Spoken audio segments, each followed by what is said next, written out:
வீரா serial நாளைக்கான எபிசோடில் என்ன நடக்க போகுதுன்னு ஒரு ப்ரொமோ ரிவ்யூ பார்க்கலாம் வாங்க. என்னோட ரிவ்யூ பிடிச்சிருந்தா லைக் பண்ணுங்கள். ராகவன் வள்ளிக்கிட்டேயோ மாறன்கிட்டேயோ நடந்தது என்ன அப்படின்னு உண்மையை சொல்கிறாங்க. இவங்க 3 பேரும் பேசிகிட்டு இருக்கிறத வீரா வெளியிலேருந்து கேட்டுட்ருக்காங்க. ராகவன் உண்மையை சொன்னதுமே வள்ளி அதை கேட்டு கோவப்படுறாங்க. ஏண்டா ராகவா, நீ என்ன சின்ன குழந்தையா? உங்கள் அப்பா பணத்தை காணுன்னு ரூமாக தேடிட்டுருக்காரு. நீ என்னடானா அந்த பணத்தை கொண்டு போய் மாறனோட ரூமில் வச்சுட்டு வந்திருக்க.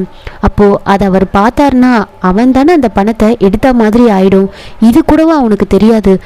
இது கூட தெரியாது, சின்ன குழந்தையா நீ அப்படின்னு கோவப்பட்டு திட்டிகிட்டு இருக்க.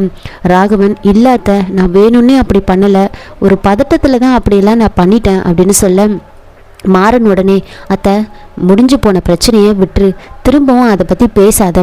அந்த பணத்தை பொறுத்த வரைக்கும் நான் தான் எடுத்த மாதிரியே இருக்கட்டும், விட்டுரு, நான் இந்த வீட்டை விட்டு வெளியில் போகிறேன் அப்படின்னு சொல்ல உடனே வள்ளிக்கு கோவம் வருது. அப்படியே அடிச்சேன்னா சும்மா வெளியில் போகிறேன்னு சொல்லிட்டு இருக்கேன். நான் உன்னை வெளியில் போகலாம் விட மாட்டேன். ஏன் நீ பண்ணாத தப்புக்கு எல்லா பழியையும் நீயே ஏற்றுக்கிட்டு ஏன் தப்பானவனா காமிச்சிக்கிற அப்படின்னு ரொம்ப ஃபீல் பண்ணி பேசிகிட்டு இருக்கேன். வீராவுக்கு ஒன்றுமே புரியல. ரொம்ப குழப்பத்தோடு அப்படியே அவங்க பேசுகிறதெல்லாம் பார்த்துட்டு இருக்காங்க. வள்ளி வந்துட்டு, நான் உன்னை போக விட மாட்டேன், நீ இங்கே தான் இருக்கணும், நான் போயிட்டு அண்ணன்கிட்ட பேசுகிறேன் அப்படின்னு சொல்ல அதுக்கு மாறன் வந்துட்டு, நீ என்ன பண்ணாலும் சரி, நான் இந்த வீட்டை விட்டு வெளியில் போக தான் போகிறேன். இப்போ நீ போயிட்டு அப்பா கிட்ட பேசிட்டு வந்தியே, அவர் என்ன சொன்னார்? என்னை இந்த வீட்டில் இருக்கவா சொன்னார்? இல்லை, அப்புறம் இதுக்காக திரும்பவும் போய் பேசுகிறேன்னு சொல்கிறேன்.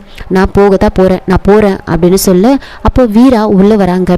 வீராவை பார்த்ததுமே வள்ளி வந்துட்டு, இங்கே பாரு மாறா, உன்னை நம்பி ஒரு பொண்ணு இந்த வீட்டில் இருக்கா, நீ அவளை தனியாக விட்டுட்டு போனா அவள் கஷ்டப்பட மாட்டாளா அப்படின்னு சொல்ல உடனே மாறன் வந்துட்டு மனசுலேயே பேசிக்கிறாரு. எங்கள் அப்பாவை விட இவளுக்கு தான் நான் இந்த வீட்டை விட்டு போகிறது ரொம்ப சந்தோஷமாக இருக்கும். அதெல்லாம் அட்ஜஸ்ட் பண்ணி பார்த்தேன், விடு, நான் போகிறேன் அப்படின்னு சொல்லி பேகை தூக்கிக்கிட்டு அங்கேருந்து போகிறாங்க. வள்ளி வீரா கிட்ட, வீரா வா வீரா, அவனை போக விடக்கூடாது, நம்ம தடுக்கலாம் அப்படின்னு ராகவன் முன்னாடி போக வள்ளி வீராவை கூப்பிட வீரா அமைதியாக அப்படியே சில மாதிரி நின்றுட்டு இருக்காங்க.